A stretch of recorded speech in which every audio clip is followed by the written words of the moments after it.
ಭಾರತ ಹಳ್ಳಿಗಳ ನಾಡು, ಹಲವು ಸಂಸ್ಕೃತಿಗಳ ಬೀಡು. ನಮ್ಮಲ್ಲಿ ಹಬ್ಬ ಹರಿದಿನ ಜಾತ್ರೆಗಳಿಗೆ ಕಡಿಮೆ ಏನಿಲ್ಲ. ಹೀಗೆಲ್ಲ ಜಾತ್ರೆ ಉತ್ಸವಗಳು ನಡೆಯುವಾಗ ಇಂಥದ್ದೊಂದು ಶಬ್ದ ನಾದ ನಮಗೆ ಕೇಳುತ್ತಲೇ ಇರುತ್ತದೆ.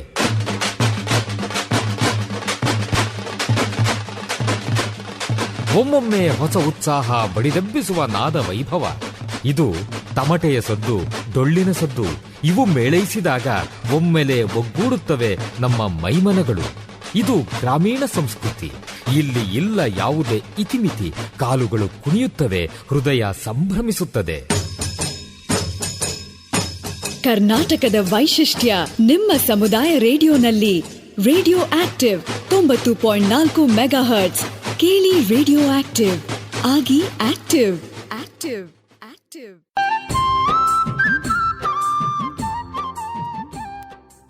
ನಮಸ್ಕಾರ ಸ್ನೇಹಿತರೆ, ನೀವು ಕೇಳ್ತಾ ಇದ್ದೀರಾ ಬೆಂಗಳೂರಿನ ಮೊಟ್ಟ ಮೊದಲ ಸಮುದಾಯ ಬಾನುಲಿ ಕೇಂದ್ರ 90.4 ಕಂಪನಾಂಕಗಳ ರೇಡಿಯೋ ಆಕ್ಟಿವ್.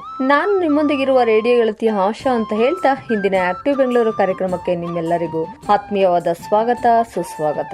ಸ್ನೇಹಿತರೆ, ಇಂದಿನ ಆಕ್ಟಿವ್ ಬೆಂಗಳೂರು ಕಾರ್ಯಕ್ರಮದಲ್ಲಿ ಡಾಕ್ಟರ್ ಸುಮಾ ಅವರು ನಮ್ಮೊಟ್ಟಿಗಿದ್ದಾರೆ. ಹಾಗಾದ್ರೆ ಬನ್ನಿ, ಡಾಕ್ಟರ್ ಸುಮಾ ಅವರು ಹೆಣ್ಣು ಮಕ್ಕಳ ಮತ್ತು ಗಂಡು ಮಕ್ಕಳ ಹಾರ್ಮೋನ್ಸ್ ಚೇಂಜ್ ಆಗ್ಬೇಕಾದ್ರೆ ಯಾವ ರೀತಿಯಾದಂತಹ ಒಂದು ಬದಲಾವಣೆಗಳು ಕಂಡುಕೋತಾರೆ, ಯಾವ ರೀತಿ ಅವ್ರಿಗೆ ಹಾರ್ಮೋನ್ಸ್ ಚೇಂಜ್ ಆದಂಗೆಲ್ಲ ಅವರ ಮನಸ್ಥಿತಿ ಕೂಡ ಯಾವ ರೀತಿ ಇರುತ್ತೆ ಅಂತ ಒಂದು ಸಮಯದಲ್ಲಿ ಪೋಷಕರಾದಂಥವ್ರು ಯಾವ ರೀತಿಯಾದಂತಹ ಒಂದು ಅವ್ರಿಗೆ ಗೈಡ್ ಮಾಡಬೇಕು, ಯಾವ ರೀತಿ ನಾವು ಟ್ರೈನಿಂಗ್ ಕೊಡಬೇಕು, ಯಾವ ರೀತಿಯಾದಂತಹ ಅವ್ರಿಗೆ ಸಪೋರ್ಟಿವ್ ಆಗಿರಬೇಕು ಅನ್ನೋದ್ರ ಬಗ್ಗೆ ಡಾಕ್ಟರ್ ಸುಮಾ ಅವರು ತಿಳಿಸ್ಕೊಡೋದಕ್ಕೆ ರೆಡಿ ಇದ್ದಾರೆ. ಸೋಷಿಯಲ್ ವರ್ಕರ್ ಆದಂತಹ ಡಾಕ್ಟರ್ ಸುಮಾ ಅವರು ಏನೆಲ್ಲ ತಿಳಿಸ್ಕೊಡ್ತಾರೆ ಅಂತ ಅವರನ್ನೇ ಕೇಳಿ ಬರೋಣ. ಬನ್ನಿ ಸ್ನೇಹಿತರೆ, ಹಾಗಾದ್ರೆ ತಡ ಮಾಡದೆ ಕಾರ್ಯಕ್ರಮಕ್ಕೆ ಸ್ವಾಗತ ಮಾಡೋಣ. ಬನ್ನಿ ಸ್ನೇಹಿತರೆ.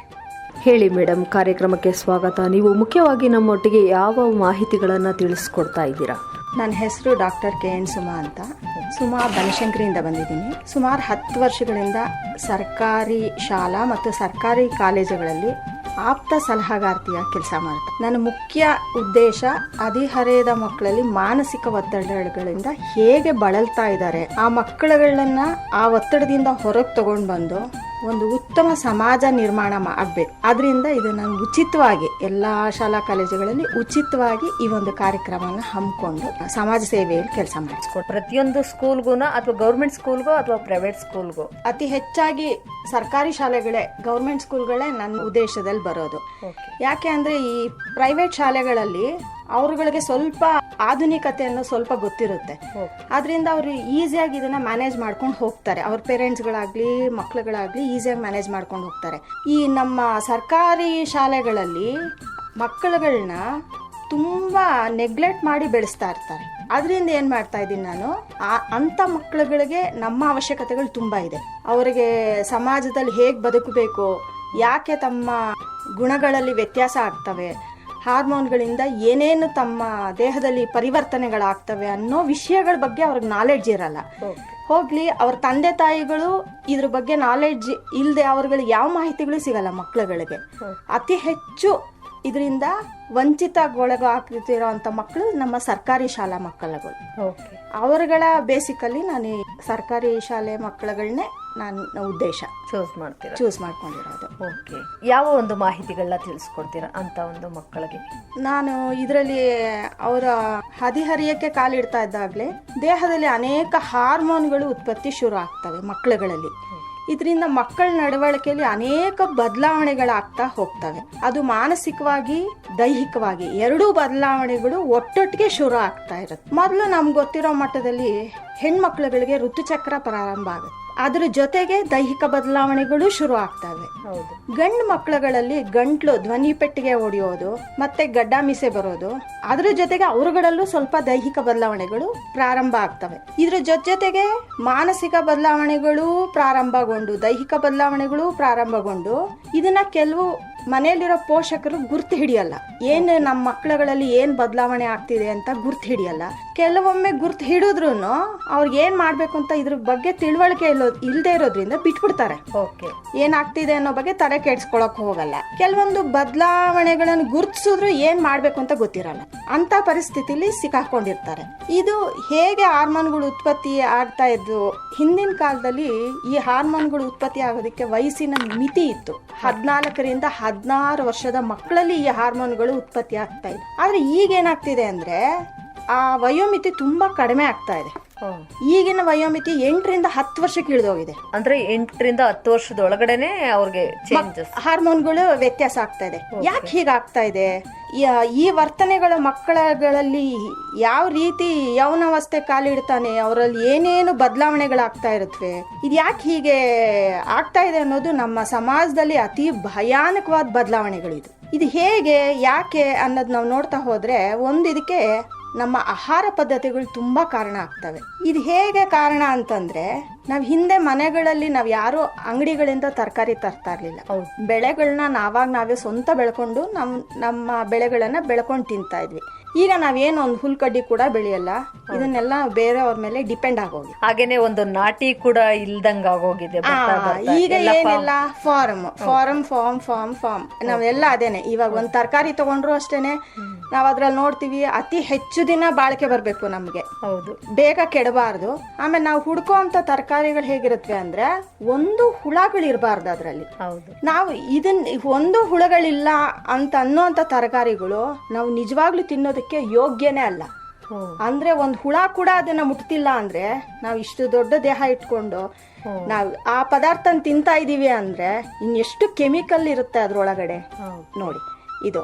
ಆಮೇಲೆ ಈ ಬೀಜಗಳ ಉತ್ಪಾದನೆ ಹೇಗಾಗ್ತಿದೆ ಅನ್ನೋದು ನಮ್ಮ ಸುಮಾರು ಜನಗಳಿಗೆ ಇದ್ರ ಬಗ್ಗೆ ಅರಿವೇ ಇಲ್ಲ. ಇದು ನಮ್ಮ ಹಿಂದಿನ ಕಾಲದಲ್ಲಿ ಏನ್ ಮಾಡ್ತಿದ್ವಿ ಅಂದ್ರೆ, ನಾವು ಬೆಳೆದ ಬೆಳೆಗಳಲ್ಲೇ ಬೀಜ ಮಾಡ್ಕೋತಾ ಇದ್ವಿ. ನಾವು ಅದನ್ನೇ ಒಂದ್ ಕಡೆ ಶೇಖರಿಸಿಟ್ಕೊಂಡು ನಮ್ಗೆ ಅದ್ ಬೇಕಾದಾಗ ನಾವು ಅದನ್ನ ಉಪಯೋಗಿಸ್ಕೊಂಡು ನಾವು ಬೆಳೆ ಬೆಳೀತಾ ಇದ್ವಿ.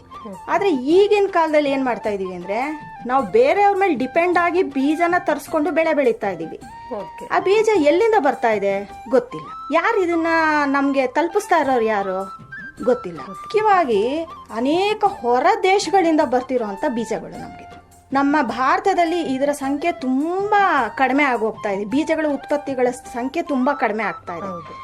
ಈಗ ಬೇರೆ ಹೊರ ದೇಶಗಳಿಂದ, ಫಾರಿನ್ ಕಂಟ್ರೀಸ್ಗಳಿಂದ ತರಿಸ್ಕೊಂಡು ನಾವು ಬೀಜಗಳನ್ನ ಹಾಕಿ ಬೆಳೆಗಳನ್ನ ಮತ್ತೆ ತರಕಾರಿಗಳನ್ನ ಬೆಳೀತಾ ಇದೀವಿ. ಈಗ ಬೆಳೆದಂತ ತರಕಾರಿಗಳಲ್ಲಿ ಇವ್ರು ಯಾವಾಗ ಅದು ಅತಿ ಹೆಚ್ಚು ದಿನ ನಮ್ಗಳಲ್ಲಿ ಬಾಳಿಕೆ ಬರಬೇಕು, ಕೆಡಬಾರ್ದು ಅನ್ನೋ ಉದ್ದೇಶದಿಂದ ಹಂದಿ ಜೀನ್ಸ್ಗಳನ್ನ ಗಿಡಗಳಿಗೆ ಚುಚ್ಚುಮದ್ದಾಗಿ ನೀಡಿ ಇವಾಗ ತರಕಾರಿಗಳನ್ನ ಬೆಳೀತಾ ಇದ್ದಾರೆ. ಹಂದಿ ಬರುತ್ತಲ್ಲ, ಹಂದಿ ಪ್ರಾಣಿ ಬರುತ್ತಲ್ಲ, ಅವುಗಳ ಜೀನ್ಸ್ಗಳನ್ನ ತೆಗಿತಾರೆ, ಅದನ್ನ ಗಿಡಗಳಿಗೆ ಇಂಜೆಕ್ಟ್ ಮಾಡ್ತಾರೆ. ಇಂಜೆಕ್ಟ್ ಮಾಡಿ ಅವುಗಳ ಮುಖಾಂತರ ತರಕಾರಿ ಬೆಳೀತಾ ಇದ್ದಾರೆ. ಈ ತರ ಯಾಕೆಂದ್ರೆ ನೋಡಿ, ಇವಾಗ ನಾವು ಮುಂಚೆ ಒಂದು ಬೆಂಡೆಕಾಯಿ ತಗೊಂಡ್ರೆ ಅದಕ್ಕೆ ಅದರದ್ದೇ ಆದ ಆಕಾರ ಇತ್ತು, ಅದರದ್ದೇ ಆದ ಪರಿಮಳ ಇತ್ತು, ಅದರದ್ದೇ ಆದ ರುಚಿ ಇತ್ತು. ಈ ಮೂರು ಸಪರೇಟ್ ಆಗಿ ಇರೋಂಥದ್ದು ಇತ್ತು. ಆದ್ರೆ ಈಗಿನ ಕಾಲದಲ್ಲಿ, ಈಗ ನಾವು ಅಟ್ ಪ್ರೆಸೆಂಟ್ ಇರೋದ್ರಲ್ಲಿ ಏನಿದೆ, ನಮ್ಗೆ ಯಾವ ತರಕಾರಿ ಬೇಯಿಸಿದ್ರು ಯಾವ ಪರಿಮಳನೂ ಬರ್ತಾ ಇಲ್ಲ. ತರಕಾರಿಗಳು ತಿಂತಾ ಇದೀವಿ, ಅದ್ರಲ್ಲಿ ನಮ್ಗೆ ಏನು ಪೌಷ್ಟಿಕಾಂಶ ಸಿಗ್ಬೇಕೋ ನಮ್ಗೆ ಅದೆಲ್ಲ ಯಾವ್ದು ಸಿಗ್ತಾ ಇಲ್ಲ. ಹೌದು, ವಿಟಮಿನ್ಸ್ ಕೊರತೆ ತುಂಬಾನೇ ಇದೆ. ನಾವು ಹೌದು ಅನ್ಕೋತೀವಿ, ಇಷ್ಟೊಂದು ತರಕಾರಿಗಳು ನಮ್ಮ ಮಕ್ಳು ಕೊಟ್ರು ಯಾಕೆ ಈ ವಿಟಮಿನ್ಸ್ ಪ್ರಾಬ್ಲಮ್ಗಳಿದೆ, ಯಾಕೆ ಅಂದ್ರೆ ಅದ್ರಲ್ಲಿ ಯಾವ್ದು ಸತ್ವನೇ ಇಲ್ಲ. ಹೌದು. ಆಮೇಲೆ ಆಕಾರಗಳಲ್ಲಿ ನೋಡಿ, ಮುಂಚೆ ಇರೋ ನಾವು ತರಕಾರಿಗಳಲ್ಲಿ ಇಂತಿಷ್ಟೇ ಪ್ರಮಾಣದಲ್ಲಿ ಮಾತ್ರ ಬೆಳೀತಾ ಇದ್ವಿ. ಈಗಿನ ಪ್ರಮಾಣದಲ್ಲಿ ಈಗ ನಾವು ನೋಡಿದ್ರೆ ಅತಿ ವಿಕಾರ ರೂಪ ಅಂತ ಹೇಳ್ಬೋದು. ಒಂದೊಂದು ಮೂಲಂಗಿ ನೋಡಿದ್ರೆ ಇವಾಗ ಒಂದೊಂದು ಕಾಲ್ ಕೆಜಿಗೆ ಒಂದೊಂದೇ ಮೂಲಂಗಿ ಇದೆ. ಕುಂಬಳಕಾಯಿ ನೋಡಿದ್ರೆ 2 kg 3 kg ಇರೋದು ಒಂದು ಕುಂಬಳಕಾಯಿ. ಈ ರೀತಿ ಈಗ 10 kg ಬರುವಂತ ಕುಂಬಳಕಾಯಿ ಕೂಡ ಇದೆ. ಸಾಮಾನ್ಯವಾಗಿ ನಾನು ಅಂಗಡಿಗಳಲ್ಲಿ, ನಾವು ಮಹಿಳೆಯರು ನಾವ್ ಏನೇ ಅಂಗಡಿಗಳಲ್ಲಿ ತಗೊಳ್ತಿದೀವೋ ಆ ಮಟ್ಟದಲ್ಲಿ ಹೇಳ್ತಾ ಇದ್ದೀನಿ, ಈ ರೀತಿ ಆಗ್ತಾ ಇದೆ.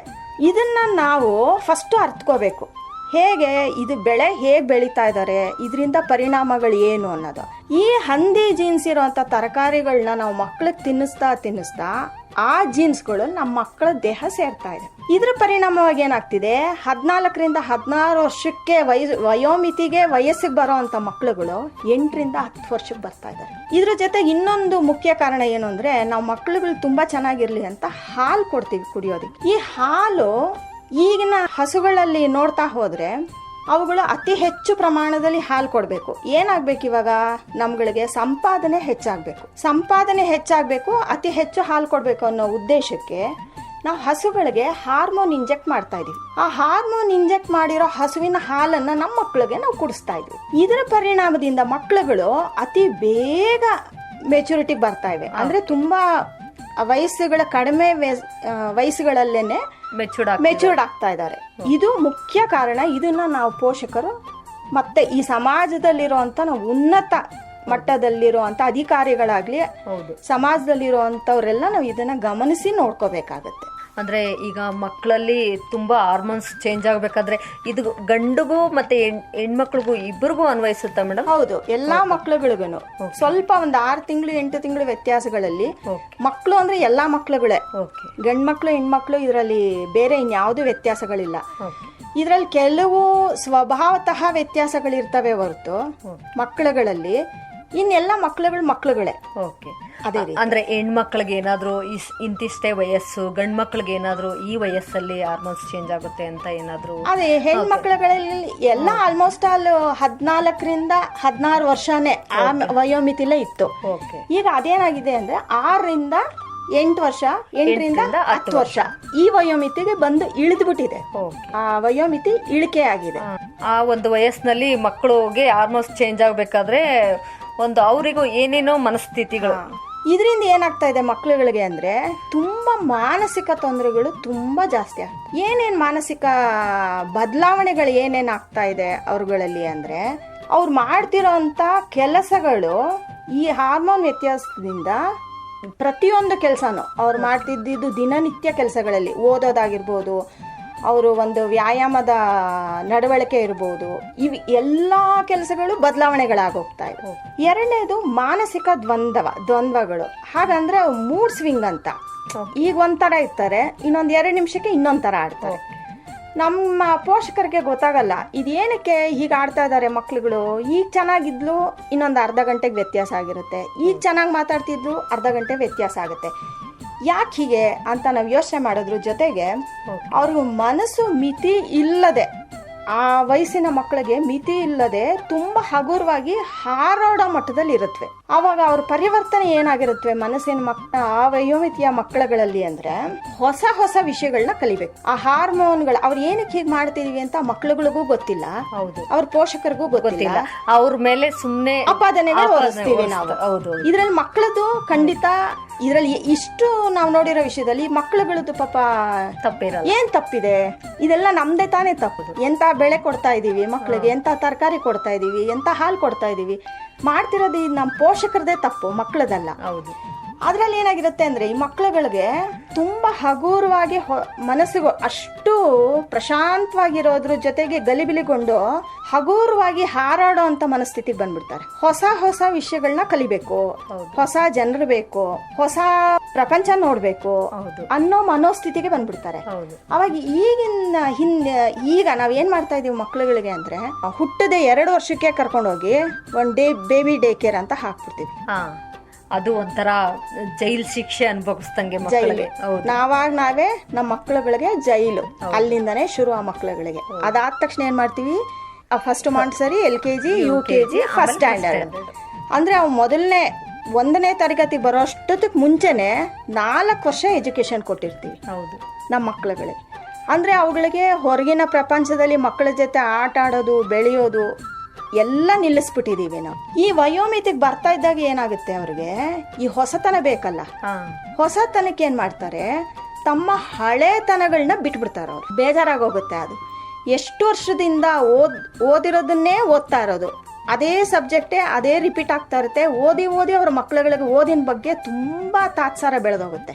ಎರಡನೇದು, ಅವ್ರಿಗೆ ಹೊಸತನ ಬೇಕಾಗಿದ್ದಾಗ, ಹೊಸ ಗೆಳೆಯರು ಬೇಕಾಗಿದ್ದಾಗ, ಹೊಸ ಪರಿಚಯ ಬೇಕಾಗಿದ್ದಾಗ ಈ ಹಳೆ ಬಂಧು ಬಳಗದವ್ರನ್ನೆಲ್ಲ ಬಿಟ್ಬಿಡ್ತಾರ. ಅವಾಗ ಬೇಕಾಗಲ್ಲ ಅವ್ರಿಗೆ. ಈ ಬಂಧುಗಳು ನಮ್ಗೆ ಯಾರು ಬೇಡ ಅನ್ನೋಂತ ಮನೋಸ್ಥಿತಿಗೆ ಆ ಮಕ್ಕಳು ಆ ಸ್ಥಿತಿಗೆ ಬಂದ್ಬಿಡ್ತಾರ. ಅವಾಗ ನಮ್ಗೆ ಹೊಸು ಬರ್ಬೇಕು, ಹೊಸ ಹೊಸದೇನೋ ನೋಡ್ಬೇಕು, ನಾವು ಕ್ಯೂರಿಯಾಸಿಟಿ.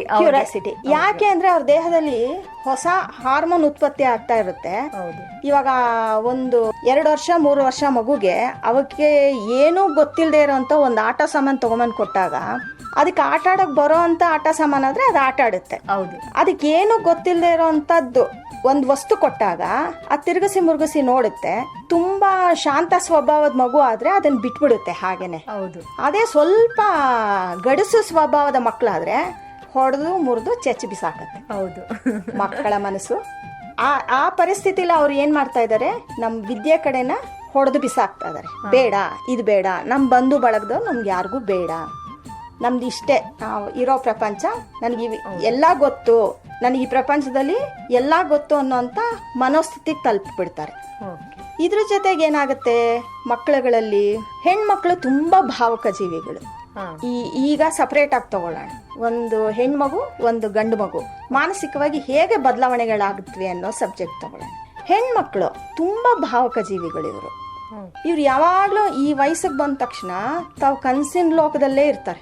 ಯಾವ್ದಾದ್ರೂ ಒಂದು ಪಿಕ್ಚರ್ ಚಲನಚಿತ್ರ ನೋಡಿದಾಗ, ಯಾವ್ದಾದ್ರು ಒಂದು ಟಿವಿಯಲ್ಲಿ ಧಾರಾವಾಹಿ ನೋಡಿದಾಗ ಇವರು ತಮ್ಮಲ್ಲೇ ತಮ್ಮ ನಾಯಕಿಯ ಗುಣಗಳನ್ನ ಕಾಣ್ತಾ ಹೋಗ್ತಾರೆ. ಆ ವಯಸ್ಸು ಹಾಗೆ, ಅವ್ರು ತಪ್ಪಲ್ಲ. ಆ ಹಾರ್ಮೋನ್ ಬೇರೆ ಆಗಿರೋದ್ರಿಂದ ಆ ವಯಸ್ಸಲ್ಲಿ ಹಾಗೆ ಬೆಳೀತಾ ಹೋಗ್ತಾರೆ. ಇದ್ರ ಜೊತೆಗೆ ಒಣ ಹಂಬಲಗಳು ಅಂತ ಅಂದ್ರೆ, ಅದಕ್ಕೆ ಈ ಹಂಬಲಗಳು ಅಂದ್ರೆ ನಮಗ್ ಬೇಕಾಗಿರೋಂಥದ್ದು ವಸ್ತುಗಳು, ನಮಗ್ ಬೇಕು ಅನ್ನೋಂಥ ಕೆಲವೊಂದು ವಿಷಯಗಳು ಹಂಬಲಗಳಾಗ್ತವೆ. ಈ ಒಣ ಹಂಬಲಗಳು ಅಂದ್ರೆ ನಮ್ಗೆ ಅದ್ರ ಬಗ್ಗೆ ಇಂಟ್ರೆಸ್ಟ್ ಇಲ್ಲದೆ ಇದ್ರೂ, ಅದ್ರ ವ್ಯಾಲ್ಯೂ ಇಲ್ಲದೆ ಇದ್ರೂ ನಮ್ಗೆ ಅದು ಬೇಕು ಅನ್ನೋಂಥ ಒಂದು ಒಣ ಹಂಬಲಗಳು. ಈ ರೀತಿ ಬೆಳೀತಾ ಹೋಗ್ತಾ ತಮ್ಮ ಅಲಂಕಾರಗಳನ್ನ ಬದಲಾಯಿಸ್ಕೊಂತ ಅತಿ ಹೆಚ್ಚಾಗಿ ಅಲಂಕಾರಗಳು ಮಾಡ್ಕೊಳ್ಳೋದು. ಇದನ್ನ ಗಮನಿಸಿದ್ದ ತಂದೆ ತಾಯಿಗಳಾದ್ರೆ ಆ ಮಕ್ಕಳನ್ನ ಸ್ವಲ್ಪ ಬಿಗಿ ಹಿಡಿಯೋಕ್ಕೆ ಪ್ರಯತ್ನಿಸ್ತಾರೆ. ಅಂದ್ರೆ ಈಗ ನೀನು ಒಂದು ವಯೋಮಿತಿಗೆ ಬರ್ತಾ ಇದೆಯಾ, ಇದನ್ನೆಲ್ಲ ನಿಲ್ಸಮ್ಮ ಅಂತ ಹೇಳಕ್ಕೆ ಶುರು ಮಾಡ್ತಾರೆ. ಈಗೇನಾಗುತ್ತೆ, ಮಕ್ಕಳುಗಳಿಗೆ ನಾವು ಮಾಡ್ಕೊಳ್ಬೇಕು ಅಂತ ಇರೋದನ್ನ ಯಾವಾಗ ತಂದೆ ತಾಯಿ ನಿಲ್ಸಕ್ ಶುರು ಮಾಡ್ತಾರೋ ಅದು ಕ್ಯೂರಿಯಾಸಿಟಿ ಇನ್ನೂ ಜಾಸ್ತಿ ಆಗುತ್ತೆ. ಕ್ಯೂರಿಯಾಸಿಟಿ ಜಾಸ್ತಿ ಆಗೋದ್ರ ಜೊತೆಗೆ ಅಪ್ಪ ಅಮ್ಮ ಶತ್ರುಗಳಾಗಕ್ ಶುರು ಆಗ್ತಾರೆ. ಇವರೇ ನಮ್ಮ ಶತ್ರುಗಳು, ಅಂದ್ರೆ ನಾವ್ ಹೀಗಿರ್ಬೇಕು ಅಂತ ಪ್ರಯತ್ನ ಪಟ್ಟಿದ್ದನ್ನ ಇವರು ತಡಿತಾ ಇದ್ದಾರೆ ಅಂತ ಅವರ ಮನಸ್ಸಲ್ಲಿ ಭಾವನೆಗಳು ಶುರು ಆಗುತ್ತೆ. ಇದನ್ನ ಅರ್ಥ ಕೆಲವು ಸಮಾಜ ದ್ರೋಹಿಗಳಿದು ಇರ್ತಾರೆ. ಸಮಾಜಕ್ಕೆ ವಿರೋಧವಾಗಿರುವಂತ ಕೆಲವು ಸಮಾಜ ವಿರೋಧಿಗಳು ಅಂತಾನೆ ಹೇಳ್ತೀನಿ ನಾನು. ಇವರು ಇಂಥ ಮಕ್ಕಳುಗಳನ್ನ ತಮ್ಮ ಹತೋಟಿಗೆ ತಗೊಳ್ಳೋದಿಕ್ಕೆ ಅಂತ ಮಕ್ಕಳ ಒಡನಾಟ ಬೆಳೆಸ್ತಾರೆ. ಆ ಒಡನಾಟದಲ್ಲಿ ಆ ಮಕ್ಕಳುಗಳಿಗೆ ಹೇಗೆ ಹೆಣ್ಮಕ್ಳಿಗೆ ಪ್ರಚೋದನೆ ನೀಡ್ತಾರೆ ಅಂದ್ರೆ, ನೀನ್ ತುಂಬಾ ಚೆನ್ನಾಗಿ ಕಾಣಿಸ್ತಾ ಇದೀಯಾ, ನೀನ್ ಈ ತರ ಬಟ್ಟೆ ಅಲ್ಲ ಈ ತರ ಬಟ್ಟೆ ಹಾಕೋ ಅಂತಂದು ಇವರು ಆ ಮಕ್ಕಳುಗಳ ಮೇಲೆ ಪ್ರೀತಿ ತೋರ್ಸೋ ತರ ನಟಿಸ್ತಾರೆ. ಈ ನಟನೆಗಳಿಗೆ ಹೆಣ್ಮಕ್ಳುಗಳು ಯಾವಾಗ ಮನೆಯಲ್ಲಿರೋ ಪೋಷಕರೇ ತಮ್ಮ ಶತ್ರುಗಳಾಗಿದ್ದಾರೆ ಅಂದಾಗ ಆ ಕಡೆ ವಾಲ್ಕೊಂಡ್ಬಿಡ್ತಾರೆ, ಸಂಪೂರ್ಣವಾಗಿ ವಾಲ್ ಬಿಡ್ತಾರೆ. ಇದ್ರ ಜೊತೆಗೆ ಏನಂತಂದ್ರೆ, ಆಗ ಈ ಹೊಸತನ ಬೇಕಿರುತ್ತಲ್ಲ, ಅವರು ಸ್ವಲ್ಪ ಸಮಾಜದಲ್ಲಿ ಸ್ವಲ್ಪ ಮಟ್ಟದಲ್ಲಿ ಕೆಳಗಡೆ ಇದ್ದಾಗ ಈ ಕೆಲವೊಂದು ತಿಂಡಿ ತಿನಿಸುಗಳು ಬರೀ ಕೇಳಿರ್ತಾರೆ, ನೋಡಿರಲ್ಲ. ಈ ಮಕ್ಕಳುಗಳು ಬೇಗ ಅಟ್ರಾಕ್ಟ್ ಆಗೋದು ಈ ತಿಂಡಿಗಳಿಗೆ. ಇದನ್ನ ಕೊಟ್ಟು ಅವ್ರನ್ನ ಬ್ರೈನ್ ವಾಶಕ್ ಶುರು ಮಾಡಿ ಆ ಮಕ್ಕಳುಗಳನ್ನ ನಿನ್ನ ಮನೆ ಬಿಟ್ಟು ಬಂದ್ಬಿಡು, ನಾವು ನಿಮ್ಗೆ ಬೇರೆ ಕಡೆ ಕರ್ಕೊಂಡು ಹೋಗ್ತೀನಿ ಅಂತ ಹೇಳಿ ಮಕ್ಕಳನ್ನ ಪುಸ್ಲಾಯಿಸಿ ಅವ್ರ ಮನೆಯಲ್ಲಿರೋ ಪೋಷಕರನ್ನ ಬಿಟ್ಟು ಹೊರಗೆ ಬರೋದು ಮಾಡ್ತಾರೆ. ಇದಾಗ್ತಾ ಇದ್ದಾಗ ಮುಂದಕ್ಕೆ ಏನ್ ಮಾಡ್ತಾರೆ, ಆ ಹೆಣ್ಮಕ್ಳುಗಳನ್ನ ದೇಶ ವಿದೇಶಗಳಲ್ಲಿ ಕೆಲ್ಸಕ್ಕೆ ಮಾರಾಟಕ್ಕಿಡ್ತಾರೆ. ಇದ್ರ ಜೊತೆಗೆ ವೇಶ್ಯ ವಹಿವಾಟಿಗಳಿಗೆ ಈ ಹೆಣ್ಮಕ್ಳುಗಳನ್ನ ಸರಬರಾಜು ಮಾಡ್ತಾರೆ. ಇದನ್ನೇ ನನ್ನ ಸಮಾಜ ವಿರೋಧಿಗಳು ಅಂತನ್ನೋದು. ಈ ಮಕ್ಕಳುಗಳಿಗೆ ಏನ್ ನಡೀತಿದೆ ಅನ್ನೋ ವಿಷಯನೇ ಗೊತ್ತಾಗಲ್ಲ, ಅಷ್ಟರಲ್ಲಿ ಅವರು ಈ ಮಟ್ಟದವರೆಗೂ ಹೊಟ್ಟೋಗಿರ್ತಾರೆ. ಇದು ಪ್ರತಿ ವರ್ಷ ನಮ್ಮ ಭಾರತದಲ್ಲಿ ಲೆಕ್ಕ ಹಾಕೊಂಡ್ರೆ 96,000 ಒಂದು ವರ್ಷದಲ್ಲಿ 2018 ಲೆಕ್ಕ ಹಾಕೊಂಡ್ರೆ ನಮ್ ಕಂಪ್ಲೇಂಟ್ ಕೊಟ್ಟಿರೋ ಲೆಕ್ಕ, ಪೊಲೀಸ್ ಸ್ಟೇಷನ್ಗಳ ಕಂಪ್ಲೇಂಟ್ ಕೊಟ್ಟಿರೋ ಲೆಕ್ಕ 96,131 ಕೇಸ್ಗಳು ರಿಜಿಸ್ಟರ್ ಆಗಿದೆ. ಅಂದ್ರೆ ನಮ್ಮ ಮಕ್ಕಳುಗಳು ಕಳ್ತನ ಆಗಿವೆ ಅಂತ. ಮಕ್ಕಳುಗಳು ಅಂದ್ರೆ ನಮ್ಮ ಇಂಡಿಯಾದಲ್ಲಿ ಬರೀ ನಮ್ಮ ಭಾರತದಲ್ಲಿ ಇದರಲ್ಲಿ ಅರ್ಧದಷ್ಟು ಮಾತ್ರ ಮಕ್ಕಳುಗಳು ಮತ್ತೆ ವಾಪಸ್ ಮನೆಗೆ ಬರ್ತಾರೆ. ಇನ್ ಮಿಕ್ಕಿರೋ ಮಕ್ಕಳುಗಳು ಏನಾಗ್ತಿವೆ ಅಂತ ಇವತ್ತಿಗೂ ಕೂಡ ನಮಗೆ ಗೊತ್ತಿಲ್ಲ. ಎಲ್ಲಿ ಹೋಗಿ ನಮ್ಮ ಮಕ್ಕಳುಗಳಿಗೆ ತಲುಪ್ತಾ ಇದ್ದಾರೆ ಅಂತ ಅಂತ ಪರಿಸ್ಥಿತಿಗೆ ಈ ಸಮಾಜ ವಿದ್ರೋಹಿಗಳು ಕರ್ಕೊಂಡ್ ಬಂದ್ಬಿಡ್ತಾ ಇದ್ದಾರೆ. ಇದು ಒಂದ್ ಕಡೆ ಆದ್ರೆ ಎರಡನೇ ಇನ್ನೊಂದು ಕಡೆ ಈ ಗಂಡು ಮಕ್ಕಳು ಹೆಣ್ಮಕ್ಳು ಇವಾಗ ಒಂದು ಹೈಸ್ಕೂಲಿಗೆ ಬರ್ತಾ ಇದ್ದಾರೆ, ಪ್ರೌಢಶಾಲೆಗೆ ಬಂದ ತಕ್ಷಣನೇ ಅವ್ರುಗಳು ನೋಡಿ ಒಂದು ಅಟ್ರಾಕ್ಷನ್ ಶುರು ಆಗುತ್ತೆ. ಇವನು ಅವಳನ್ನ ನೋಡಿ ನಗೋದು, ಅವಳು ಇವನನ್ನ ನೋಡಿ ನಗೋದು. ಅಲ್ಲಿ ತಾವ್ ಏನ್ ಮಾಡ್ತಾ ಇದೀವಿ ಅನ್ನೋ ಅರಿವಿರಲ್ಲ, ಪರಿಜ್ಞಾನವಿಲ್ಲದೆ ಒಬ್ಬರನ್ನೊಬ್ರು ನಾವು ಪ್ರೀತಿಸ್ತಾ ಇದೀವಿ ಅನ್ನೋಂಥ ಭ್ರಮೆಗೆ ಬೀಳ್ತಾರೆ. ಓದನ್ನ ಸಂಪೂರ್ಣವಾಗಿ ನಿರ್ಲಕ್ಷಿಸ್ಬಿಡ್ತಾರೆ. ಇದೇ ಮುಂದುವರಿತಾ ಹೋದಲ್ಲಿ ಅವ್ರುಗಳು ಅಜರಾಗರೂಕತೆಯಿಂದ ತಮ್ಮ ಜೀವನ ಹಾಳು ಮಾಡ್ಕೋತಾರೆ. ಎಚ್ಚೆತ್ಕೊಳ್ಳೋ ಅಷ್ಟೊತ್ತಿಗೆ ಆ ಕಾಲನೇ ಮುಗ್ದೋಗಿರುತ್ತೆ. ಹೀಗಾಗಿ ಅನೇಕ ಮಕ್ಕಳುಗಳು ವಿದ್ಯಾವಂಚಿತರಾಗ್ತಾ ಇದ್ದಾರೆ. ಶಾಲೆಗಳಿಂದ ತುಂಬಾ ಮಕ್ಕಳುಗಳು ಈ ಉದ್ದೇಶದಿಂದಾನೇ ತುಂಬಾ ವಿದ್ಯೆಗಳನ್ನ ಹಾಳು ಮಾಡ್ಕೊಂಡು ಶಾಲೆಗಳಿಂದ ವಂಚಿತರಾಗ್ತದೆ. ಇದು ಈ ಮಕ್ಕಳುಗಳದಾಯ್ತು. ಎರಡನೇದು, ಬರೀ ಗಂಡು ಮಕ್ಕಳಲ್ಲೇ ಏನ್ ಬದಲಾವಣೆಗಳಾಗುತ್ತೆ ಅಂತಂದ್ರೆ ಅವರಲ್ಲಿ ಮೊದಲನೆಯದಾಗಿ ಅಹಂ ಶುರು ಆಗುತ್ತೆ. ಸ್ಟಾರ್ಟಿಂಗ್ ಅವ್ರಿಗೆ ನನ್ಗೆಲ್ಲ ಗೊತ್ತು ಏನೋ ಒಂಥರ ಈಗೋದಿಂದ ಓಡಾಡುವಂತದ್ದು ಪ್ರತಿಯೊಂದರಲ್ಲೂ. ಹೌದು, ಅವಾಗ ಶುರು ಆಗುತ್ತೆ. ಮನೆಗಳಲ್ಲಿ ಗಾಡಿ ಕೇಳುವಂತದ್ದು ಎಲ್ಲ ಅವಾಗ ಶುರು ಆಗುತ್ತೆ. ಅವಾಗ ಏನ್ ಮಾಡ್ತಾರೆ, ಮನೆಯವ್ರು ಏನೇ ವಿಷಯ ಮಾತಾಡಿದ್ರು ಅದಕ್ಕೆ ವಿರುದ್ಧವಾಗಿ ಮಕ್ಳುಗಳು ಮಾತಾಡಕ್ ಶುರು ಮಾಡ್ತಾರೆ. ಗಂಡು ಮಕ್ಳುಗಳು ಅವ್ರ ಫಸ್ಟ್ ಅವರ ನಡವಳಿಕೆಗಳು ಶುರು ಆಗದೆ ಹೀಗೇನೆ. ಅದ್ರ ವಿರುದ್ಧವಾಗಿ ಮಾತಾಡ್ತಾ ಇವಾಗ ಯಾರೋ ಒಬ್ಬ ಗೆಳೆಯ ಇರ್ತಾನೆ, ಬಾ ಒಂದು ಕುಡ್ತಾದಲ್ಲಿ ಒಂದ್ಸರಿ ಅದನ್ನ ಕುಡ್ಕೊಂಡ್ ಬರೋಣ, ಹೇಗಿರುತ್ತೆ ರುಚಿ ನೋಡೋಣ, ಬಾ ಒಂದ್ ಸಿಗರೇಟ್ ತಾನೆ, ಗಂಡ್ ಮಗ ಅಂದ್ರೆ ಇದೆಲ್ಲ ಕಲ್ತಿರ್ಬೇಕು ಮಗ, ಬಾ ಅಂತ ಕರ್ಕೊಂಡೋಗಿ ಒಂದ್ ಸಿಗರೇಟ್, ಒಂದು ನಾವೇನ್ ಇದನ್ನೇನು ಪ್ರತಿನಿತ್ಯ ಸೇದೋದ್ ಬೇಡ, ಕಂಟಿನ್ಯೂ ಮಾಡೋದ್ ಬೇಡ, ಒಂದ್ ಸೇದಿ ಏನೂ ಆಗಲ್ಲ, ಬಾ ನಾನು ಸೇದ್ತೀನಿ ನೋಡು ನಿನ್ ಜೊತೆಗೆ ಅಂತ ಹೇಳಿ. ಇದ್ರ ಜೊತೆಗೆ ಡ್ರಗ್ಸ್ಗಳು ಒಂದ್ಸರಿ ತಗೋ, ಏನೂ ಆಗಲ್ಲ, ಇದು ನಾವು ಗಂಡ್ ಮಕ್ಳು ಅಂದ್ರೆ ನಮ್ಗೆ ಇದೆಲ್ಲ ಗೊತ್ತಿರ್ಬೇಕು ಅಂತ ಹೇಳಿ ಒಂದ್ ಸರಿ ಅಂತ ಹೇಳಿ ಆ ದೊಡ್ಡ ಜಾಲಕ್ಕೆ ಸಿಕ್ಕಾಕೊಂಡು ಅದರಿಂದ ಹೇಗೆ ಅವರು ಹೊರಗೆ ಬರ್ತಾ ಇದ್ದಾರೆ, ಬರಬೇಕು ಅನ್ನೋದೇ ಅವ್ರಿಗೆ ಅರ್ಥ ಆಗಲ್ಲ. ಇತ್ತೀಚಿನ ದಿನಗಳಲ್ಲಿ ಪಬ್ ಗೇಮ್ಗಳಂತೆ ಶುರು ಆಗೋಗಿದೆ. ಹೌದು, ಅದಕ್ಕೆ ತುಂಬಾ ಜನ ಅಡಿಕ್ಟ್ ಆಗಿದ್ದಾರೆ, ಎಷ್ಟೋ ಜನ ಪ್ರಾಣ ಕೂಡ ಕಳ್ಕೊಂಡಿದ್ದಾರೆ. ಹೌದು, ಇದು ಯಾಕೆ? ಇದ್ರಲ್ಲಿ ಇವಾಗ ಕೆಲವೊಂದು ಈ ಪಬ್ ಗೇಮ್ ಅಂತ ಇನ್ನೊಂದು ಈ ಸಣ್ಣ ಸಣ್ಣ ಕ್ಲಬ್ಗಳ ತರ ಮಾಡ್ಕೊಂಡಿದ್ದಾರೆ. ಈ ಶಾಲೆಗಳ ಹತ್ರಗಳನ್ನೇ ಈ ಕೆಲವೊಂದು ಹಣ ಮಾಡೋ ಉದ್ದೇಶದಿಂದ ಈ ಕೆಲವೊಂದು ಗೇಮ್ಗಳ ಟ್ರಿಕ್ಕಿ ಗೇಮ್ಗಳ ತರ ಶುರು ಮಾಡಿದ್ದಾರೆ. ಇದಕ್ಕಿಷ್ಟು ದುಡ್ಡು ಕಟ್ಟಿದ್ರೆ ಈ ಗೇಮಲ್ಲಿ ಇಷ್ಟು ವಿನ್ ಆಗ್ಬಹುದು ಅನ್ನೋ ತರ. ಈ ತರ ಮಕ್ಕಳುಗಳಿಗೆ ಪ್ರಚೋದನೆ ಕೊಟ್ಟು ಮತ್ತೆ ಇನ್ನೊಂದು ಏನಿದ್ರಲ್ಲಿ ಅಂತಂದ್ರೆ ವಿದ್ಯಾವಂತರ ಇದಕ್ಕೆಲ್ಲ ಬೇಗ ಅಡಿಕ್ಷನ್ ಆಗ್ತಾರೆ. ಹೌದು, ಇದೊಂದು ತುಂಬಾ ದುರದೃಷ್ಟಕರವಾದ ಸಂಗತಿ. ಯಾವಾಗ ಈ ಆಟಗಳಲ್ಲಿ ಇವರು ತೊಡಗಿಸ್ಕೊಂಡು ಈ ಕುಡಿತ, ಈ ಸಿಗರೇಟು, ಡ್ರಗ್ಸ್ ಇದಕ್ಕೆಲ್ಲ ಅಡಿಕ್ಷನ್ ಆಗ್ತಾ ಹೋಗ್ತಾರೋ, ಇದಕ್ಕೆಲ್ಲ ಏನ್ ಬೇಕು? ಹಣ ತಮ್ಮ ಹತ್ರ ಇಲ್ದಿದ್ದಾಗ ಏನ್ ಮಾಡಕ್ ಶುರು ಮಾಡ್ತಾರೆ? ಬೇರೆ ರೂಟ್ಗೆ ಮನೆಯಲ್ಲೇ ಮೊದಲನೇ ಕಳ್ತನ ಮನೆಯಲ್ಲೇ ಶುರು ಮಾಡ್ತಾರೆ ಕಳ್ತನ ಮಾಡಕ್ಕೆ. ಇದನ್ನ ಪೋಷಕರು ನೋಡ್ಬೇಕು, ಏನ್ ಆಗ್ತಿದೆ ನಮ್ಮ ಮನೇಲಿ, ಇವತ್ತು ಇಲ್ಲಿ ಇಟ್ಟಿದ್ ದುಡ್ಡಿಲ್ಲ ಅಂದಾಗ ಇಲ್ಲಿ ಏನೋ ನಡೀತಿದೆ ಅನ್ನೋದು ಸ್ವಲ್ಪ ಅವ್ರ ಜಾಗರೂಕತೆ ವಹಿಸಿ ಆ ಮಕ್ಳುಗಳನ್ನ ಫಾಲೋ ಮಾಡಿ ಏನಾಗ್ತಿದೆ ಅಂತ ತಿಳ್ಕೊಬೇಕು. ಈಗೇನ್ ಅಪ್ಪ ಅಮ್ಮ ಎಲ್ಲ ಕೆಲ್ಸಕ್ಕೆ ಹೋಗೋದ್ರಿಂದ, ಆಮೇಲೆ ಹಣದ ಅಭಾವ ಇಲ್ದೇ ಇರೋದ್ರಿಂದ ಇಲ್ಲಿ ಮುಖ್ಯವಾಗಿ ಏನಾಗಿದೆ, ಎಲ್ಲಿ ಅಂದ್ರೆ ಅಲ್ಲಿ ಎಷ್ಟಂದ್ರೆ ಅಷ್ಟು ದುಡ್ಡು ಇಟ್ಬಿಟ್ಟು ಡಬ್ಬಿ ಮೇಲೆ ಇಡೋದು, ಸಾಸಿವೆ ಡಬ್ಬಿಯಲ್ಲಿ ಇಡೋದು, ಅಡಿಗೆ ಮನೆಯಲ್ಲಿ ಎಲ್ಲಂದ್ರಲ್ಲೇ ಈಗ ಚೇಂಜ್ ತಂದು ಕೊಟ್ರೆ ಟಿವಿ ಮೇಲೆ ಇಡೋದು, ಸ್ಟೂಲ್ ಮೇಲೆ ಇಡೋದು, ಈ ತರ ಮಾಡ್ಕೊಂಡು ಆಮೇಲೆ ನಮ್ಗೆ ಅದ್ರದ್ದು ಹೊರೆ ಇಲ್ವಲ್ಲ ನಮ್ಗೆ. ಅಂದ್ರೆ ಇಷ್ಟೇ ಹಣದಲ್ಲಿ ಇಷ್ಟೇ ಮಾಡ್ಬೇಕು ನಾವು ಅನ್ನೋ ಹೊರೆ ಇಲ್ಲ. ಈಗ ಅತ್ಯಧಿಕವಾಗಿದೆ ಹಣಗಳು ನಮ್ಮ ಹತ್ರ, ಅದರಿಂದ ನಾವು ಅದ್ರ ಬಗ್ಗೆ ಯೋಚನೆ ಬಿಟ್ಬಿಡ್ತೀವಿ. ಈ ಮಕ್ಳುಗಳು ಮೊದಲು ಕಳ್ತನ ಮಾಡ್ತಾ ಇದು ಯಾವಾಗ ಮನೇಲಿ ಸ್ವಲ್ಪ ಟೈಟ್ ಆಗ್ತೋ ಹೊರಗಡೆ ಬೇರೆಯವ್ರ ಮನೆಗೆ ಹೋಗಿ ಕದಿಯಕ್ಕೆ ಶುರು ಮಾಡ್ತಾರೆ. ಇವಾಗ ಅದು ನೋಡಿ ಹೊರಗಡೆ ಮನೆಯವರು ಇವಾಗ ಅಕ್ಕಪಕ್ಕದ ಮನೆಗಳಿಗೆ ಹೋಗೋದು, ಸ್ವಲ್ಪ ಕೂತ್ಕೊಂಡು ಮಾತಾಡೋದು, ಅವ್ರ ಮನೇಲಿ ಕದಿಯೋದು, ಆ ತರ ಮಾಡ್ತಾರೆ. ಈಗ ಅಕ್ಕಪಕ್ಕದ ಮನೆಯಲ್ಲಿ ಎಷ್ಟು ದಿನ ಕದೀತಾರೆ? ಅವ್ರಿಗೊಂದಲ್ಲ ಒಂದಿನ ಗೊತ್ತಾದ ತಕ್ಷಣ ನೆಕ್ಸ್ಟ್ ಇದರಿಂದ ಮೋಸ ಮಾಡೋದ್ ಕಲಿ. ಇದಕ್ಕೂ ಮೀರಿದ್ರೆ ದರೋಡೆ ಇದೆಲ್ಲ ಇಳಿಯುವಂತ ಮಕ್ಕಳುಗಳ ವಯಸ್ಸುಗಳು 18ರಿಂದ 23 ವರ್ಷದೊಳಗಿರೋ ಅಂತವ್ರೆ ಅತ್ಯಧಿಕವಾಗಿ ಈ ಕೆಲಸಗಳಿಗೆ ಇಳಿತಾ ಇದಾರೆ. ಯಾಕೆ ಅಂದ್ರೆ ಈ ಎಲ್ಲಾ ಚಟಗಳಿಗೆ ಅವ್ರಿಗೆ ದುಡ್ಡು ಬೇಕು. ಇದು ಅವರ ಮುಖ್ಯ ಉದ್ದೇಶ ಆಗಿರುತ್ತೆ. ಇದಕ್ಕೆ ಯಾವ ರೀತಿಯ ತಂದೆ ತಾಯಿಗಳು ಯಾವ ರೀತಿಯಾದಂತ ಒಂದು ಬ್ರೇಕ್ ಹಾಕ್ಬೋದು ಅನ್ಸುತ್ತೆ? ಏನಿಲ್ಲ, ಮೊದಲು ನಮ್ಮ ಮಕ್ಕಳುಗಳಿಗೆ ನಂಬಿಕೆ ಇರುತ್ತೆ. ಎಲ್ಲಾ ತಂದೆ ತಾಯಿಗೂ ನನ್ನ ಮಗು ಒಳ್ಳೇದು, ಹೌದು. ನನ್ನ ಮಕ್ಕಳು ಒಳ್ಳೆಯವರು, ನನ್ನ ಮಗಳು ಒಳ್ಳೆಯವಳು, ನನ್ನ ಮಗ ಒಳ್ಳೆಯವ್ರಿಗೂ ಎಲ್ಲ ತಂದೆ ತಾಯಿರಿಗೂ ಇದ್ದೇ ಇರುತ್ತೆ ಅದು. ಹೌದು.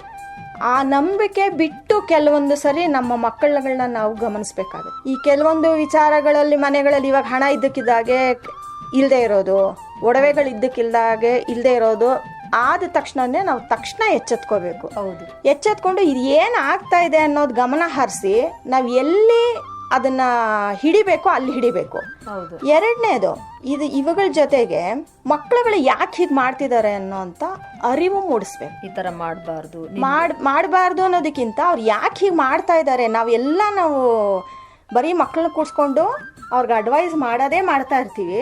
ಬಟ್ ನಮಗೆ ಮೂಲ ಗೊತ್ತಿಲ್ಲ, ಈ ಮಕ್ಕಳುಗಳು ಯಾಕೆ ಹೀಗೆ ಮಾಡ್ತಾ ಇದ್ದಾರೆ.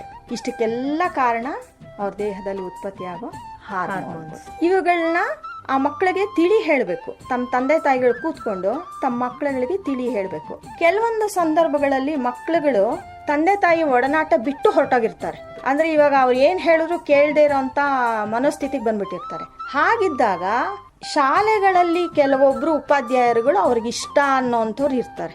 ಅವ್ರುಗಳನ್ನ ಸಂಪರ್ಕಿಸಿ ಅವ್ರುಗಳ ಮುಖಾಂತರ ಇವ್ರಿಗೆ ಸಲಹೆಗಳನ್ನ ಕೊಟ್ಟು ಅವ್ರನ್ನ ಸರಿ ಮಾಡಿಸಿ. ಇಲ್ಲದೆ ಹೋದ್ರೆ ಯಾರಾದ್ರೂ ಒಬ್ರು ಕೌನ್ಸಿಲಿಂಗ್ ಹತ್ರ ಕರ್ಕೊಂಡೋಗಿ ಕೌನ್ಸಿಲರ್ ಹತ್ರ ಅವ್ರಿಗೆ ಕೌನ್ಸಿಲಿಂಗ್ ಮಾಡಿಸ್ಬೇಕು. ಈಗ ಮಾಡಿಸೋದ್ರಿಂದ ಅವ್ರಿಗೆ ತಾವ್ ಏನ್ ಮಾಡ್ತಾ ಇದೀವಿ, ತಾವ್ ಯಾಕೆ ಹೀಗೆ ಮಾಡ್ತಾ ಇದೀವಿ ಅನ್ನೋ ಅರಿವು ನಮ್ಮ ದೇಹದಲ್ಲಿ ಈಗ ಬದಲಾವಣೆ ಆಗಿರೋದ್ರಿಂದ ನಾನು ಹೀಗೆ ನಡ್ಕೊಂಡೆ.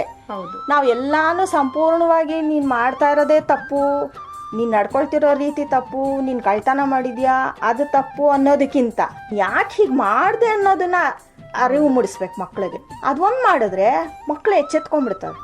ಅವ್ರು ಈಗಿನ ಮಕ್ಕಳುಗಳು ತುಂಬಾ ಚುರುಕು.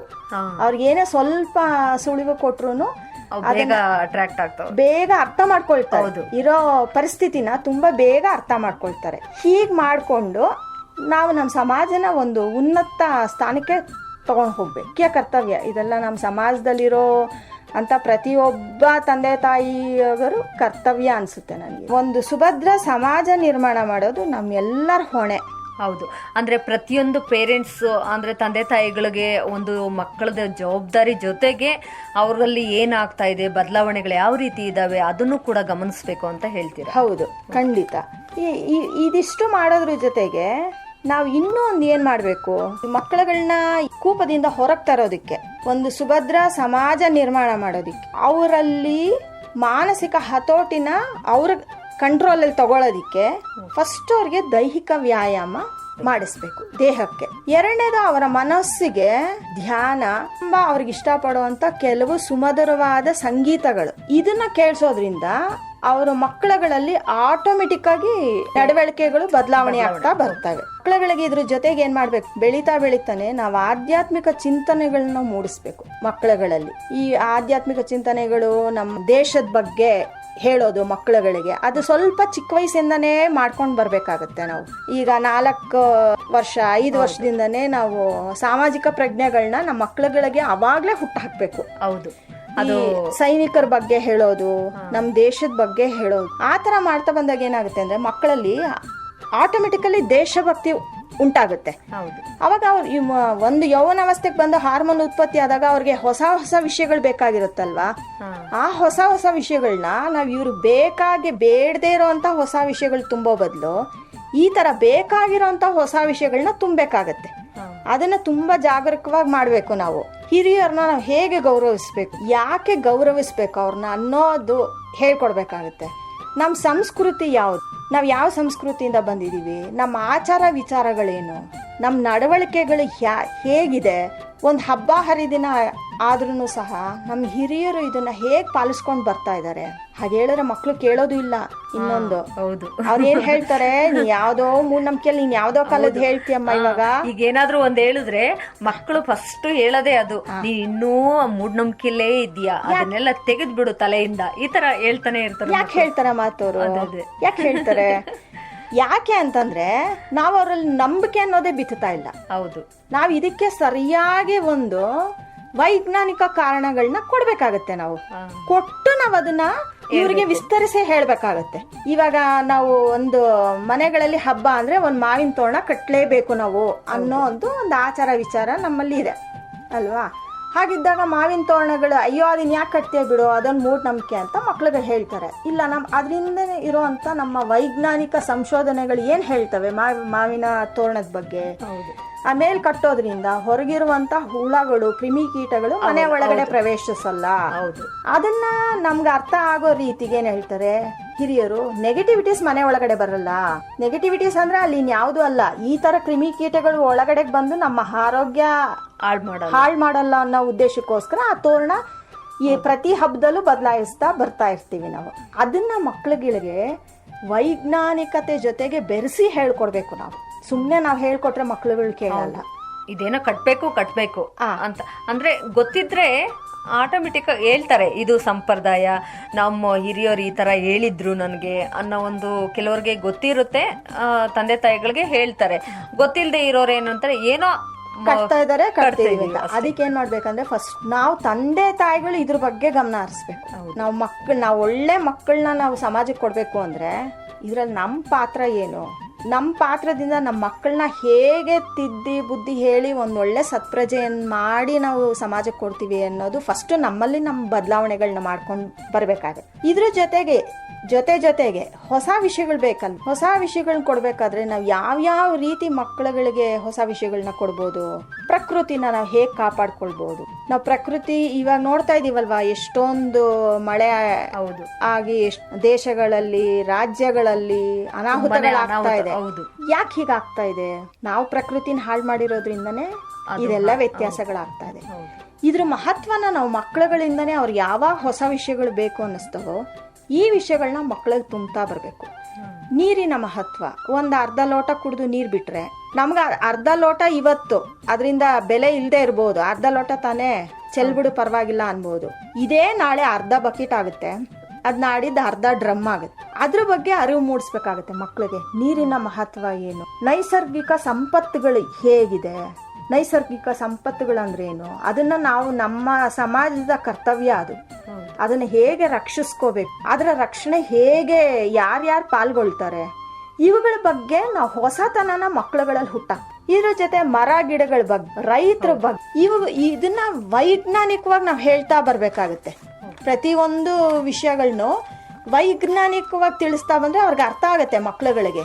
ಹೊಸತನ ಬೇಕು ಅಂತ ಇರೋದ್ರಿಂದ ಅವರು ಸುಲಭವಾಗಿ ಕಲ್ತು ಬಿಡ್ತಾರೆ ಇದನ್ನ. ಆಮೇಲೆ ಜೀವನ ಪರ್ಯಂತ ಆ ವಯಸ್ಸಲ್ಲಿ ಕಲ್ತಿರೋದನ್ನ ಅವ್ರು ಅಳವಡಿಸ್ಕೊಳ್ತಾ ಮುಂದಕ್ಕೆ ನಡೀತಾ ಹೋಗ್ತಾರೆ. ಇವುಗಳ ಜೊತೆಗೆ ವೈಜ್ಞಾನಿಕತೆಯನ್ನು ನಾವು ಹೇಗೆ ಆಧ್ಯಾತ್ಮಿಕ ಜೊತೆ ಬೆರ್ತಿದೆ ಅನ್ನೋದನ್ನು ಮಕ್ಕಳುಗಳಿಗೆ ಹೇಳ್ಕೊಡ್ಬೇಕಾಗುತ್ತೆ. ಧ್ಯಾನ ಮಾಡು ಅಂತ ಅಂದು ಮಕ್ಕಳಿಗೆ ಹೇಳ್ಕೊಟ್ಟಾಗ ಅದರ ಹಿಂದೆ ಇರುವಂತಹ ವೈಜ್ಞಾನಿಕತೆ ಏನು ಅನ್ನೋದನ್ನು ಮಕ್ಕಳಿಗೆ ಅದ್ರ ಜೊತೆಗೆ ಹೇಳ್ಕೊಡ್ಬೇಕು. ಬರೀ ನಾವು ನೀನು ಧ್ಯಾನ ಮಾಡು ಅಂತ ಕೂತ್ಕೊಂಡು ಆ ಮಕ್ಳುಗಳಿಗೆ ಹೇಳ್ಕೊಟ್ಟು ಆದ್ರೆ ನಮ್ಗೆ ಉಪಯೋಗ ಏನು ಅಂತ ತಿಳಿಸ್ದೇನೆ ಮಾಡು ಅಂದ್ರೆ ಮಕ್ಳುಗಳು ಖಂಡಿತ ಮಾಡಲ್ಲ. ಹೌದು, ಏನೋ ಧ್ಯಾನ ಅಂದ್ರು ಅದೇನೋ ಸುಮ್ನೆ ಕಣ್ಮುಚ್ಕೋತೀನಿ ಎದೊಳ್ತೀನಿ ಅಂತ ಆಗುತ್ತೆ. ಆದ್ರಿಂದ ಅವುಗಳನ್ನ ಒಂದಕ್ಕೊಂದು ಬೆಸಿತಾ ಹೋಗ್ಬೇಕು ನಾವು. ಇವಾಗ ಆಧ್ಯಾತ್ಮಿಕತೆ ಪ್ಲಸ್ ವಿಜ್ಞಾನ ಎರಡನ್ನೂ ಒಟ್ಟೊಟ್ಟಿಗೆ ಒಂದಕ್ಕೊಂದು ಲಿಂಕ್ ಮಾಡ್ತಾ ಮಕ್ಳುಗಳಿಗೆ ಹೇಳ್ಕೊಡ್ತಾ ಹೋದ್ರೆ ಅವ್ರು ಖಂಡಿತ ಅವರಲ್ಲಿ ಬದಲಾವಣೆಗಳು ಬರುತ್ತೆ, ನಮ್ಮ ಸಮಾಜಕ್ಕೆ ಉನ್ನತ ವ್ಯಕ್ತಿಗಳಾಗಿ ಬೆಳೀತಾರೆ. ಇದ್ರ ಜೊತೆ ಇದಕ್ಕೆ ಅವಶ್ಯಕತೆ ಇರುವಂತ ತಂದೆ ತಾಯಿಗಳು, ಪೋಷಕರು ಎಲ್ಲರೂ ಸೇರಿ ಅವ್ರಗಳಿಗೊಂದು ಮಾರ್ಗದರ್ಶನ ಅಂತ ನೀಡಬೇಕಾಗುತ್ತೆ. ಇದಕ್ಕೆ ಕೆಲವೊಂದು ಆಪ್ತ ಸಲಹೆಗಾರರನ್ನು ಸಹ ಅವರು ಕೆಲವೊಂದು ಸಮಯಗಳಲ್ಲಿ ಸಂಪರ್ಕಿಸ್ಬೇಕಾಗತ್ತೆ. ಇದರಿಂದ ಒಂದು ಧ್ಯಾನ ಅಂತ ಮಾಡಿದಾಗ ಅವರುಗಳು ಮಾನಸಿಕವನ್ನ ಒತ್ತಡಗಳನ್ನ ಹೇಗೆ ನಿಯಂತ್ರಿಸ್ಕೊಳ್ಬಹುದು ಅನ್ನೋದನ್ನು ಜೊತೆಗೆ ಕಲಿತಾ ಹೋಗ್ತಾರೆ. ಇದಿಷ್ಟು ನನ್ನ ಮಾಹಿತಿ. ಕೊನೆಯದಾಗಿ ಏನ್ ಹೇಳಕ್ ಇಷ್ಟಪಡ್ತೀರಾ? ಇದು ತುಂಬಾ ಮಕ್ಕಳಿಗೆ ಮುಖ್ಯವಾದಂತ ವಿಷಯ. ತುಂಬಾ ಪುಟ್ಟ ಮಕ್ಕಳುಗಳನ್ನ ಅವರೇ ಪಟಾಕಿಗಳನ್ನ ಹೊಡೆಯಕ್ ಬಿಡಬೇಡಿ ಅಂತ ಹೇಳ್ತೀನಿ. ರಾಕೆಟ್ ಇಂಥ ಪಟಾಕಿಗಳನ್ನ ಹೊಡಿಬೇಕಾದ್ರೆ ತುಂಬಾ ಜಾಗರೂಕತೆಯಿಂದ ವಹಿಸಿ ಪಟಾಕಿ ಹೊಡೀರಿ, ಬೇರೆಯವ್ರಿಗೆ ತೊಂದರೆ ಆಗದೆ ಇರೋ ರೀತಿ ಪಟಾಕಿ ಹೊಡೀರಿ ಅಂತ ಹೇಳ್ತೀನಿ. ಅತಿ ಹೆಚ್ಚು ಆಡಂಬರವಿಲ್ಲದೆ ಸಾವಿರಾರು ರೂಪಾಯಿಗಳ ಪಟಾಕಿ ತಂದು ಹೊಡೆದು ನಮ್ಮ ಪರಿಸರ ಸುತ್ತಮುತ್ತಲಿನ ವಾತಾವರಣ ಹಾಳು ಮಾಡದೆ ಎಷ್ಟು ಬೇಕೋ ಅಷ್ಟನ್ನ ನಮ್ಮ ಸಂಪ್ರದಾಯ ಉಳಿಸ್ಕೊಳ್ಳೋ ರೀತಿಲಿ ಆಚರಿಸಿ ಎಲ್ಲಾರ ಕಷ್ಟಗಳು ಕಳೆದು ಎಲ್ಲಾರ್ಗೂ ಜ್ಞಾನ ಅನ್ನೋ ಜ್ಯೋತಿ ಸಿಗ್ಲಿ, ಜ್ಞಾನ ಅನ್ನೋ ಬೆಳಕು ಸಿಗ್ಲಿ ಅಂತ ಎಲ್ಲಾರನ್ನೂ ಹೇಳ್ಕೊಂಡು. ಓಕೆ ಮೇಡಮ್, ನೀವು ಇದುವರೆಗೂ ನಿಮ್ಮ ಅಮೂಲ್ಯವಾದ ಸಮಯವನ್ನು ನಮಗೆ ಕೊಟ್ಟಿದ್ದಕ್ಕೆ ನನ್ನ ಕಡೆಯಿಂದ ನಮ್ಮ ರೇಡಿಯೋ ಆಕ್ಟಿವ್ ಪರದಿಂದ ತುಂಬ ಹೃದಯದ ಧನ್ಯವಾದಗಳು. Thank you. ನನಗೆ ಈ ಆಪರ್ಚುನಿಟಿ ಕೊಟ್ಟಂಥ ನಿಮಗೂ ನಿಮ್ಮ ಚಾನಲ್ಗೂ ನನ್ನ ಧನ್ಯವಾದಗಳು. ಕೇಳಿದ್ರಲ್ಲ ಸ್ನೇಹಿತರೆ, ಇದುವರೆಗೂ ಡಾಕ್ಟರ್ ಸುಮಾ ಅವರು ಯಾವುದೇ ಒಂದು ಹಣವಿಲ್ಲದೆ ಫ್ರೀಯಾಗಿ ಗೌರ್ಮೆಂಟ್ ಸ್ಕೂಲ್ಗೆ ಹೋಗಿ ಈ ಒಂದು ಅವೇರ್ನೆಸ್ ಅನ್ನ ನಾನು ಕೊಡ್ತೀನಿ. ಏನಕ್ಕಪ್ಪ ಅಂದ್ರೆ ಗೌರ್ಮೆಂಟ್ ಸ್ಕೂಲ್ಗಳಲ್ಲಿ ಸಾಕಷ್ಟು ಮಕ್ಕಳಿಗೆ ಒಂದು ಅರಿವಿರಲ್ಲ. ಏನಕ್ಕಪ್ಪ ಅಂತ ಅಂದ್ರೆ ಅಲ್ಲಿ ತಿಳಿಸ್ಕೊಡುವಂಥವ್ರು ಯಾರೂ ಇರೋದಿಲ್ಲ ಇದ್ರ ಬಗ್ಗೆ. ಹಾರ್ಮೋನ್ಸ್ಗಳು ಚೇಂಜ್ ಆದಾಗ ಅವರ ಮನಸ್ಥಿತಿ ಕೂಡ ಯಾವ ರೀತಿ ಒಂದು ಬದಲಾವಣೆಗಳು ಆಗುತ್ತೆ, ಅವ್ರಿಗೆ ಯಾವ ರೀತಿ ಒಂದು ಖಿನ್ನತೆಗೊಳಗಾಗ್ತಾರೆ ಅವರು, ಮತ್ತೆ ನಾವು ತಿನ್ನುವಂತ ಆಹಾರ ಪದ್ಧತಿಯಿಂದ ಈ ಹಾರ್ಮೋನ್ಸ್ಗಳು ಬದಲಾವಣೆಗಳು ಆಗುತ್ತೆ. ಮುಂಚೆ ಎಲ್ಲ ನಾವು ಮೆಚುರಿಟಿ ಬರ್ಬೇಕಂದ್ರೆ 12ರಿಂದ 14 ವರ್ಷ, 14ರಿಂದ 16 ವರ್ಷ ಕಾಣ್ಬೋದಿತ್ತು. ಆದ್ರೆ ಈಗ ಒಂದು ಬದಲಾವಣೆಗಳು ನಾವು ತಿನ್ನುವಂತಹ ಆಹಾರ ವ್ಯತ್ಯಾಸದಿಂದ ಏನಾಗಿದೆಯಪ್ಪ ಅಂದ್ರೆ 8ರಿಂದ 10 ವರ್ಷದೊಳಗಡೆನೆ ಒಂದು ಮೆಚುರಿಟಿಯನ್ನ ಕಾಣ್ತಾ ಇದ್ದೀವಿ. ಹೊಸದ್ದೇನೋ ಕಲಿಬೇಕು, ನಾವು ಹೊಸದಾಗಿ ಏನೋ ಕಲಿಬೇಕು, ಹೊಸದಾಗಿ ನಮ್ಗೇನೋ ಪ್ರಾರಂಭ ಆಗಿದೆ ಅನ್ನುವಂತಹ ಮನಸ್ಥಿತಿ 8ರಿಂದ 10 ವರ್ಷದೊಳಗಡೆನೆ ಅವ್ರಿಗೆ ಮೆಚುರಿಟಿ ಆಗ್ತಾ ಇದೆ. ಇದಕ್ಕೆ ಕಾರಣ ನಾವು ತಿನ್ನುವಂತಹ ಆಹಾರ. ಹಂದಿಗಳ ಜೀನ್ಸ್ ಅನ್ನು ತೆಗೆದುಕೊಂಡು ಬೆಳೆಯುವಂತಹ ತರಕಾರಿಗೆ ಹಂದಿಗಳ ಜೀನ್ಸ್ ಅನ್ನು ಇಂಜೆಕ್ಟ್ ಮಾಡಿ ಈ ಒಂದು ಬೆಳೆನ ಬೆಳೀತಾ ಇರೋದ್ರಿಂದ ನಮಗೆ ತುಂಬಾನೇ ಒಂದು ಹಾನಿಕರ ಆಗ್ತಾ ಇದೆ ನಾವು ತಿನ್ನೋ ಆಹಾರದಲ್ಲಿ. ಹಾಗಾಗಿ ಈ ಒಂದು ಮಕ್ಕಳಲ್ಲಿ ಬದಲಾವಣೆಗಳು ಕಾಣ್ತಾ ಇದ್ದೀವಿ ಅಂತ ಕೂಡ ತಿಳಿಸ್ಕೊಟ್ರು. ಇಷ್ಟೆಲ್ಲ ಮಾಹಿತಿ ತಿಳಿಸ್ಕೊಟ್ಟಂತ ಸೋಷಿಯಲ್ ವರ್ಕರ್ ಆದಂತಹ ಸುಮಾ ಅವರಿಗೆ ಧನ್ಯವಾದಗಳನ್ನು ಹೇಳ್ತಾ ಈ ಕಾರ್ಯಕ್ರಮ ಮುಗಿಸೋಣ. ಈ ಕಾರ್ಯಕ್ರಮ ನಿಮ್ಗೆ ಇಷ್ಟ ಆಗಿದೆ ಅಂತ ನಾನು ಭಾವಿಸ್ತಾ, ನಿಮ್ಗೆ ಇಷ್ಟ ಆಗಿದ್ದಲ್ಲಿ ನಮ್ಮ ನಿಲಯದ ದೂರವಾಣಿ ಸಂಖ್ಯೆಗೆ ಕರೆ ಮಾಡಿ. ನಮ್ಮ ನಿಲಯದ ದೂರವಾಣಿ ಸಂಖ್ಯೆ 08022355490ಗೆ ಕರೆ ಮಾಡಿ. ನಿಮ್ಮ ಅನಿಸಿಕೆ ಅಭಿಪ್ರಾಯಗಳು ನಮಗೆ ತುಂಬಾನೇ ಮುಖ್ಯ. ಆದುದರಿಂದ ನಿಮ್ಮ ಅನಿಸಿಕೆ ಅಭಿಪ್ರಾಯಗಳನ್ನು ನಮ್ಮೊಂದಿಗೆ ಹಂಚಿಕೊಳ್ಳಿ ಅಂತ ಹೇಳ್ತಾ, ಕೇಳ್ತಾ ಇರಿ ನಿರಂತರವಾಗಿ ರೇಡಿಯೋ ಆಕ್ಟಿವ್ ಕೇಳ್ತಾ ಇರಿ, ದಿನವಿಡೀ ಆಕ್ಟಿವ್ ಆಗಿರಿ ಅಂತ ಹೇಳ್ತಾ, ನಾನು ನಿಮ್ಮೊಂದಿಗಿರುವ ರೇಡಿಯೋ ಗೆಳತಿ ಆಶಾ. ಧನ್ಯವಾದಗಳೊಂದಿಗೆ ಮುಂದಿನ ಕಾರ್ಯಕ್ರಮದಲ್ಲಿ ಭೇಟಿಯಾಗೋಣ.